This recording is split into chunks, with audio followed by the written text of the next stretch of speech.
It is Kane Robb of Locked On Gophers. It's Matt Sheehan of Locked On Spartans. We are collaborating to give you everything you need to know about this Saturday's game in East Lansing. Let's go. Are Locked On Spartans, your daily podcast on the Michigan State Spartans, part of the Locked On Podcast Network. Your team every day.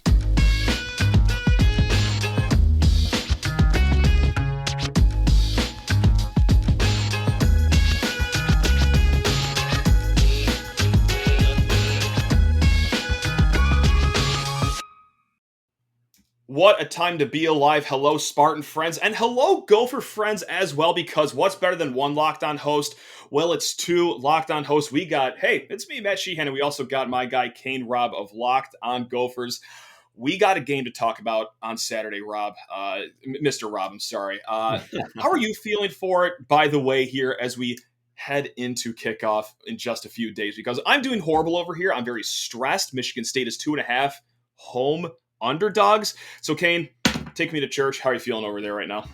Man, I am quite the opposite of you, Matt. Yeah, I mean, great. This is the first time in a long time that Gophers fans are just heavily anticipating what is to come. I feel like we usually play all these non-conference games. Maybe we have one blowout victory, and then we have a bunch of close games that we should not have had. That is not the case this year. This year, we have been absolutely dismantling these teams that we should be dismantling. And so now we are taking on an opponent that is a good caliber team. And I know you guys are coming off a loss. I honestly wish you weren't coming off of a loss, because I feel like if we were to win the game, it would be a lot better for us. But alas, that did not happen.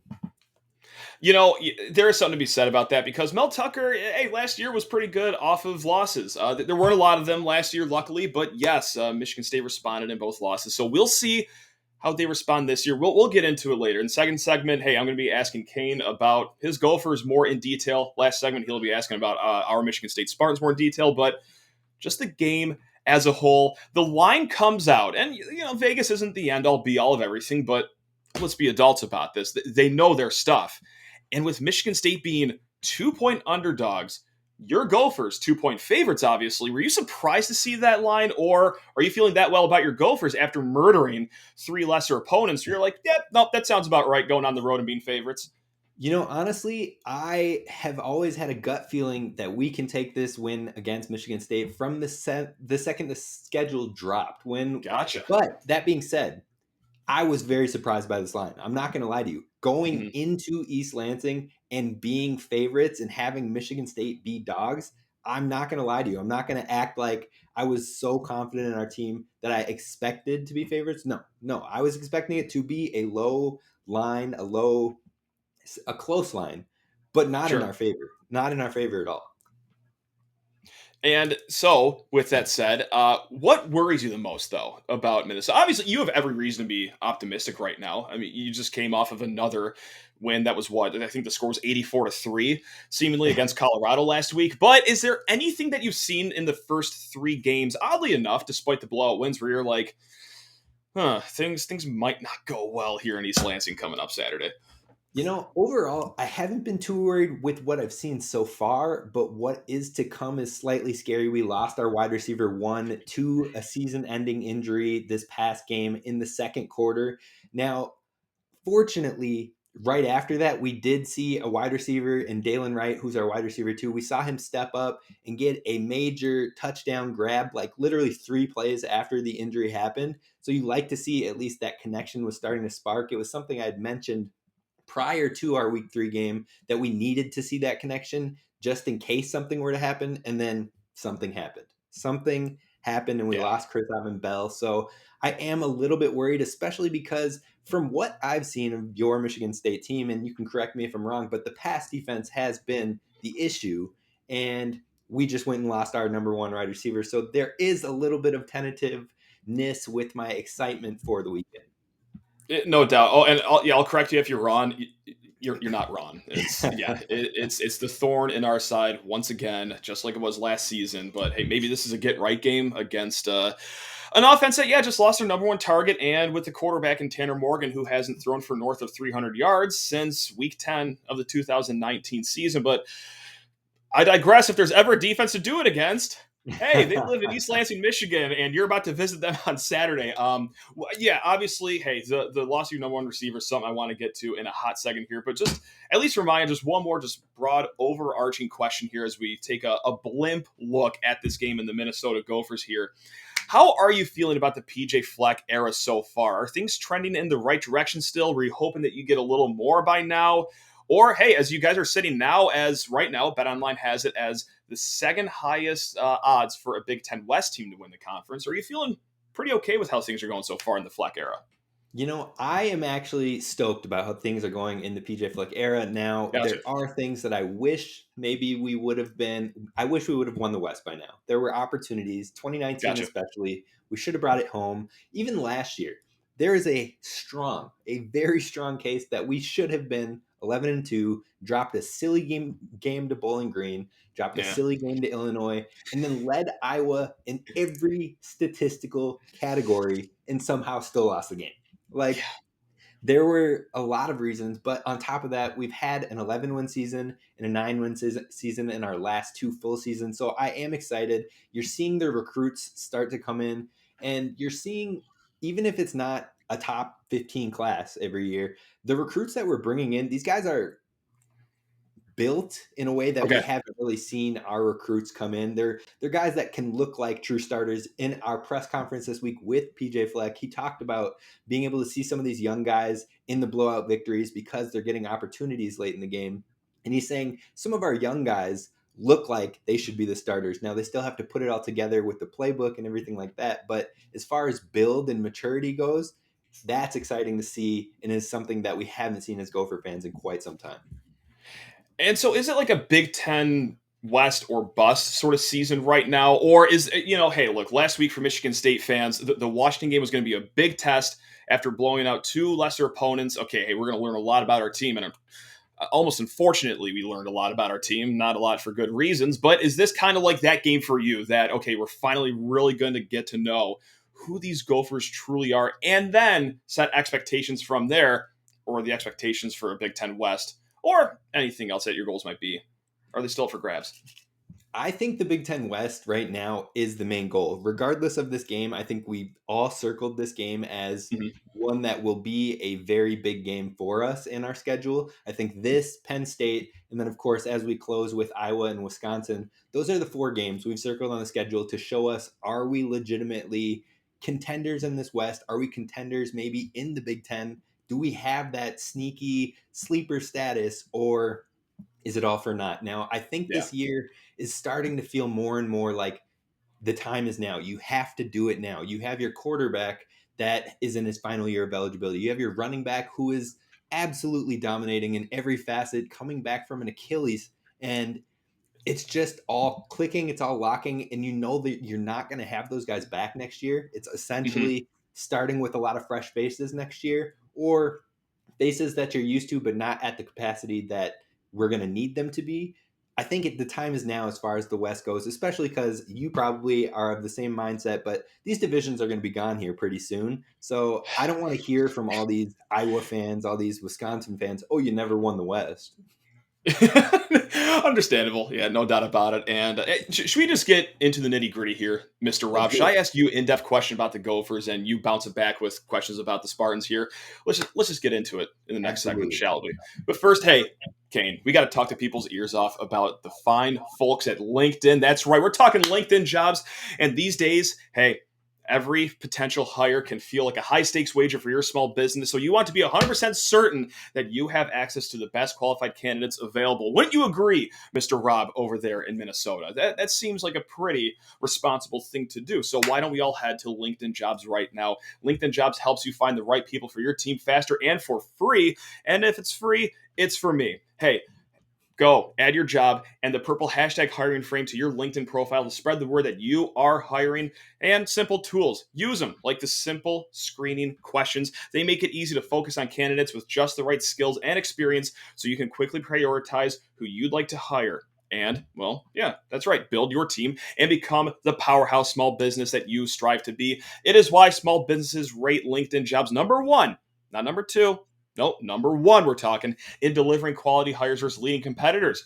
LinkedIn Jobs helps you find the qualified candidates you want to talk to faster. So what on earth are you waiting for? Post your job for free at linkedin.com/lockedoncollege. Hey, that's linkedin.com/lockedoncollege to post your job for free. Terms and conditions, oh yeah, they apply. And let's get into the nitty gritty here with Kane Robb of Locked On Gophers. Kane is about to take us to Gopher Church right now. Let's address the number one guy for your Gophers, the guy coming off of not just a leg injury. No. Just a little Achilles injury. Yeah, that's not a major injury or anything like that. So, look, Mo Ibrahim was a monster for the Gophers until, obviously last year, just like I said, just like you said, Achilles injury very early in the season.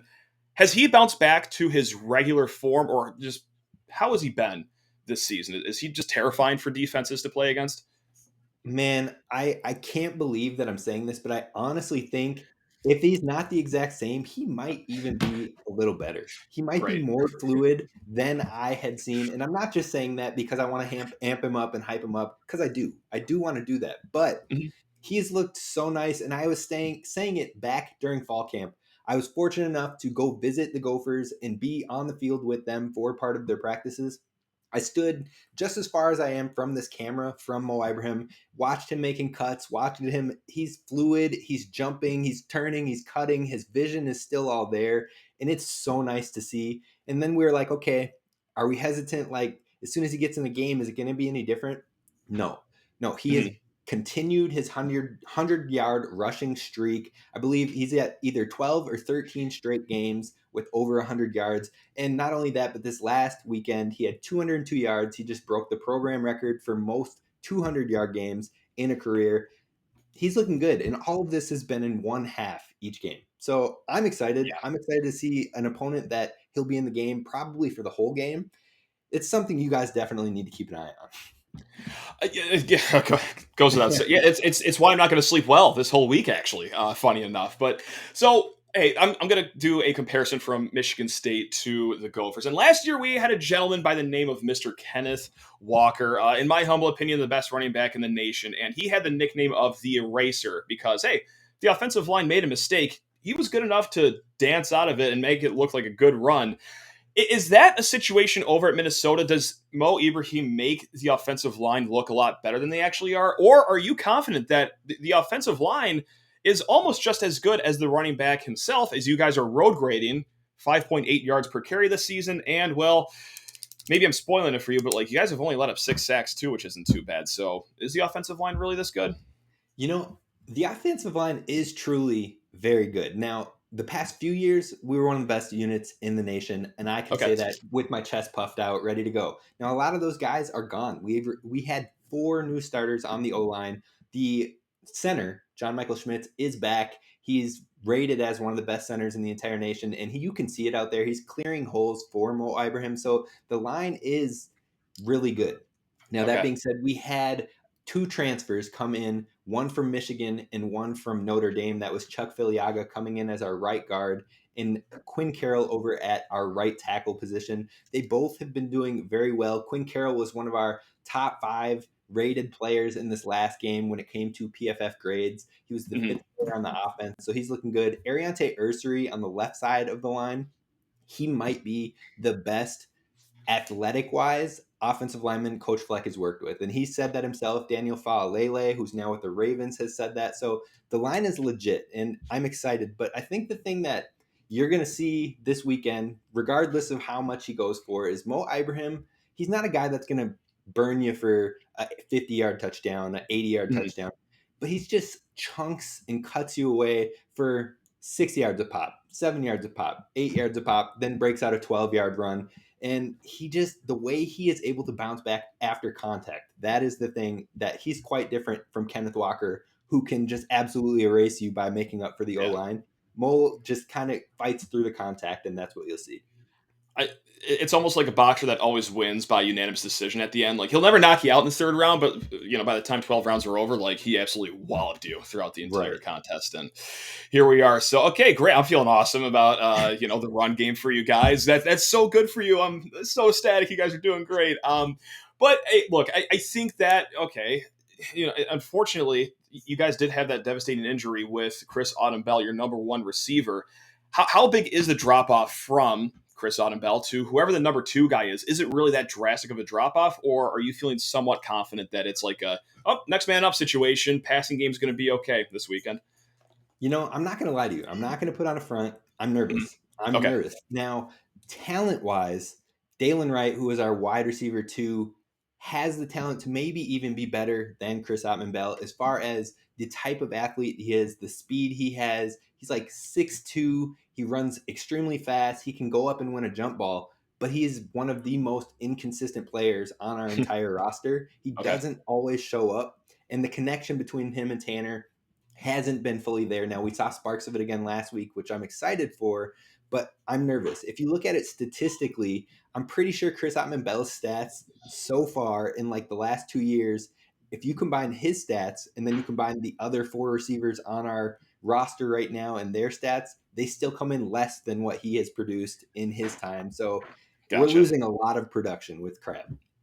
Yeah, no, it sounds like it. And and Tanner Morgan, like he is who he is, right? He's kind of like a game manager, and I don't mean that as an insult. Sometimes all you need in college football is a game manager. But how are you with him so far in his 17th year of college? Are you pretty content with his season so far? It definitely feels like that, doesn't it? I Yeah, mean, people it are does. asking if I am older than Tanner or is Tanner older than me? And I Well, are you? sometimes That's a good question. That's a legitimate sometimes question. sometimes I question it. But Tanner, he is, I want to say, just maybe a slight step up from a game manager. He has the ability, but he has to be in the right system. Now, luckily for us, we've seen him in this system in 2019 where he went absolutely ballistic. But then we saw him in the wrong system these past 2 years, which now Colorado is experiencing firsthand, and we're seeing how that's going.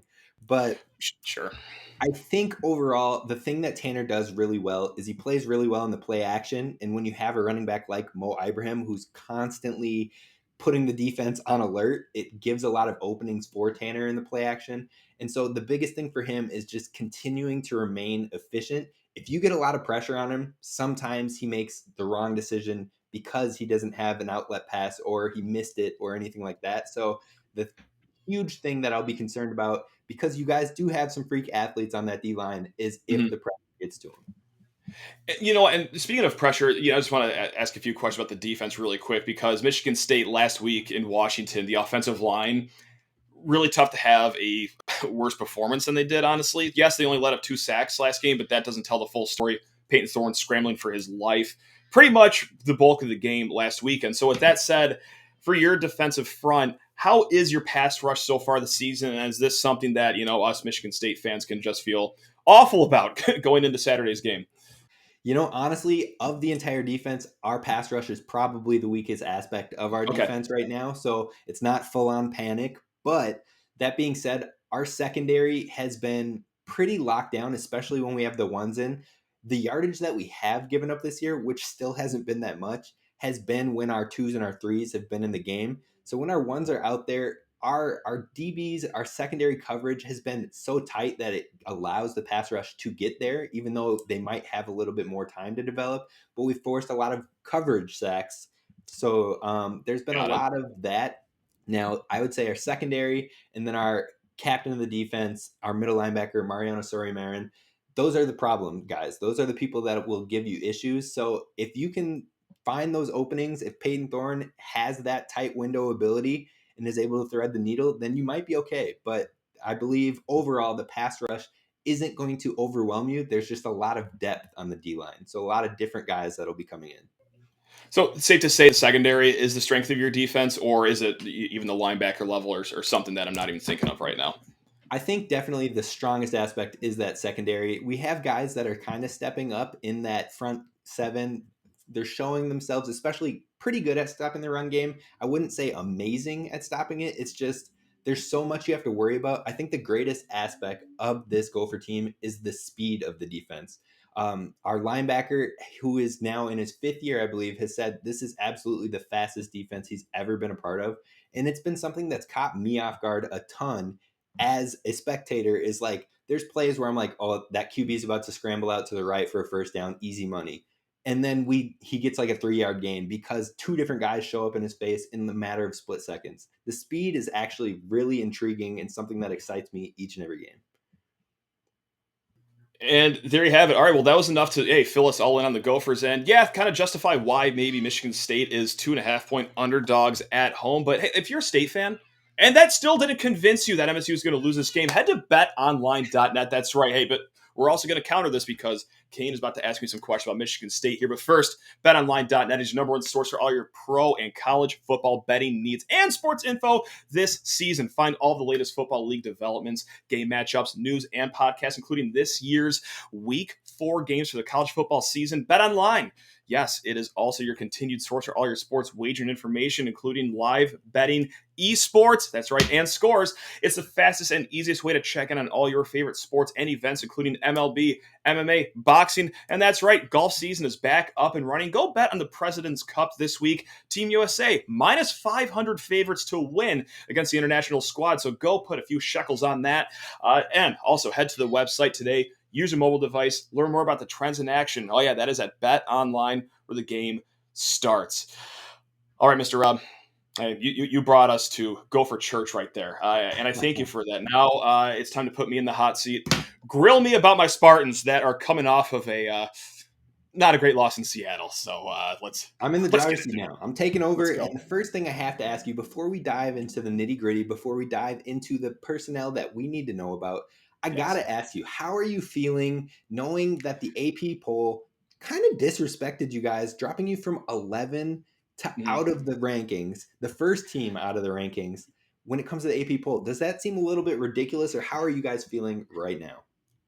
For me, it seemed fair. Tough, but fair because, we go into the season ranked in the top 15. We beat up on Western Michigan, who's a fine MAC team. They're okay. They're good. And then, we beat up on Akron and their backup quarterback for most of the game. Okay, that's just what you're supposed to do. But when you go to Washington and, hey, look, you can see the score. Okay, you lost by 11 points, but Kane, it wasn't even that close, to be honest. This was a game that was played down 2 possessions pretty much from the middle of the first quarter on. And it was the way they lost to. It was the carryover from all the issues that we had last season with the pass defense. I've been telling my audience that this didn't really feel like the third game of the 2022 season. It just felt like the 15th or 14th game or whatever of last season. It just felt like more of the same from last year. And hey, after an off season where we talk about, oh, hey, it can't get any worse. And oh, yeah, we're going to fix that. No problem. Okay, but except we have a lot of problems still. And we got absolutely positively carved up last week. So, hey, look, I think Michigan State is still a good team, but top 25, tough to justify it after they got, pantsed on national television in prime time last Saturday. So, no, I think being unranked is kind of justified here, but you could work your way back this week by beating up on a Gopher team. So, hey, we'll see if you earn it back. All right. Well, then moving from that, I know we talked about Chris Bell. I know we talked about the injury, but you guys are dealing with injuries of your own. You've got Jaden Reed, who missed last game. You've got Xavier Henderson, who is a key part of your defense, who has been gone. I believe, do you have a linebacker last name Snow that also? Darius Snow. Yep. Darius Snow. Are any of these guys looking to come back this week? Do you know by chance? Or I guess, how does that impact your team? How big has that been for you over the last couple weeks? No, a little big, no doubt about it, because Darius Snow is the best tackler on our defense from last year. Xavier Henderson, he's been at Michigan State seemingly as long as Tanner Morgan has been at Minnesota. Like, he's, if not for his skill, he's a leader in the face of that defense. And also between the defensive ends, defensive tackle Jacob Slade missed last game as well, and he might be the biggest guy that we're missing so far. But with that said, we're still going to have the issues that we had last year. So, yes, we are missing these guys. You never want to miss 3 of your top defensive players, but the linebacker room is pretty deep at Michigan State. The defensive tackle room is kind of deep at Michigan State. And so far, the safety that has filled in for Xavier Henderson goes by the name of Kendall Brooks. Pretty good hitter, pretty good tackler. Look, there's not a ton of drop-off as much as you'd think there would be between first and second guy, in my opinion, but it's just a matter of, hey, can you get these guys on the same page? Because, okay, look, I'm one of these people. A lot of fans are blaming the scheme of the defense, and that should be pretty rational compared to what we saw all last year. But then the coaching staff kind of has a veiled shot of, the players kind of also were not in the place they should have been in Washington. Then you could have the whole parlor game debate of, doesn't that fall on the coaching staff as well? But that's a long way of me saying that, yeah, the injuries hurt, but like they shouldn't be hurting that bad where Washington destroys you as much as they did last week, in my opinion. So. Gotcha. And sorry, to get to your question of if they'll play, Yeah. Mel Tucker keeps injury issues more tight than like the nuclear codes in the Pentagon. Like I have no idea when either of these guys are coming back. I think Slade might be the best candidate. Snow's out for the season, and Henderson, I don't think you'll see him until like October, November. But again, he's so good at staying tight-lipped on. Oh, I feel you. That is exactly how we feel with PJ Fleck. So Yeah. I understand the pain of, come on, man, we just want to know. Just either let us Yeah. down or Exactly. give us some hope. So, right. But okay, so far the Gophers have faced two quarterbacks nearly every week. None of these teams so far have had any sort of actual capable quarterback. Now, I don't think that's the same with Peyton Thorne. I need you to let my Gopher fans know, is this going to be a true test for a secondary? What is Peyton Thorne like? Is he mobile? Is he picking you apart in the pocket? Exactly what does Peyton Thorne bring to the table? Yeah, I think his season has been fascinating because he's had two underwhelming games and he's had one game that I thought was pretty good. And the two underwhelming games were the two home games against MAC opponents where he was kind of underwhelming. I thought he bounced back really well last week against Washington. And yes, he had that bad interception. He had another bad pass, but I would still score him like an A- for that game because, look, he found his guys. He was without his top target in Jaden Reed, and he still got it done through the air. And with all that said, he was doing that kind of dancing out of the pocket way more times than not. So yes, he is mobile in the sense that he's pretty smart in the pocket. He's pretty good at escaping, extending plays. Will he burn you for like a 30-yard run downfield? Like, not necessarily, but he is smart at when to scramble, when to get out of the pocket, and making good throws on his feet, probably a little better than the average college quarterback can. So it's funny, because just like I said, what Peyton Thorne are we going to see this weekend? Are we going to see the guy that just played pretty well in a tough environment on the road? Or are we going to see him regress at Spartan Stadium once again? I think he'll be fine. I think he fixed a lot of issues last weekend, but hey, that's why you stay tuned. 3:30 p.m. on your television this Saturday to see what Peyton Thorne we're going to get. All right, I got two more questions for you. We'll keep them quicker. But the first one is, you did have all-world, all-nation running back Kenneth Walker leave. How is that? How is Broussard? How has Berger been filling in? How's the run game been looking for your Spartans? First 2 weeks against MAC opponents looked fine. It was great. But then we had the big test last week, and Broussard, I'm going to be honest, looked not great. Usually when a guy is seen ghost, it's usually the quarterback that is. It looked like he was kind of pressing a little bit, and understandably so, because our offensive line was getting absolutely blitzkrieged when the ball was snapped. They really didn't have a lot of opportunity to get good runs off. Now, Jalen Berger, on the other hand, he did as fine as he could. So, yes, it is a little lightning, a little bit of thunder. Jarek Broussard is that, kind of jitterbug, the guy that's really shifty, like the mouse that broke loose in the kitchen and you're trying to catch him if things are going right on the offensive line. And then, Jalen Berger's that straight line thunder guy. So we're feeling okay as maybe we could after losing the nation's best running back. But man, I think a lot of it does fall on the offensive line, actually, to see if they can get any sort of push against the Gophers. All right. And then we're going to wrap it up with this. We know as Gopher fans that Mo, we think, is the best running back in the Big Ten, possibly one of the best in the entire nation. But we've already talked about the pass defense and how that's been a weakness. But how has the run defense been looking? I know last year you guys were in like top 15, top 20 when it came to run defense. So how's it looking this year? Is there a lot of carryover, or have those injuries really been impacting that aspect of the game? That's why I say Slade might be the biggest injury that Michigan State has. Like, Darius Snow just might be pound for pound the better player. Xavier Henderson also maybe has an argument for that as well. But Slade, what he does for the run game in between the tackles, he really limits it. And I think we saw that last week against Washington, who doesn't have like a sterling run game. It's just okay. And they were able to get some things going early against Michigan State. So if he comes back, I'm going to feel pretty good about Michigan State's run defense because, just like you said, one of the better teams in the country last year. But yes, while we do have depth at defensive line and we can do a next man up sort of thing on defensive line, there still is a little too much drop off to feel comfortable with between Slade and, the Maverick Hansons, the Derek Harmons, the guys that probably not a lot of people know behind them are. So it goes without saying too, you bring in a guy like Mo from Minnesota. I don't know how I'm feeling about the run defense going into this game. It's going to be one of those things where, hey, we're going to cross our fingers and hope that we can contain him, because I don't know if completely stopping him is even going to be an option. This Saturday in Spartan Stadium, 3:30 on your television. So, yeah, man.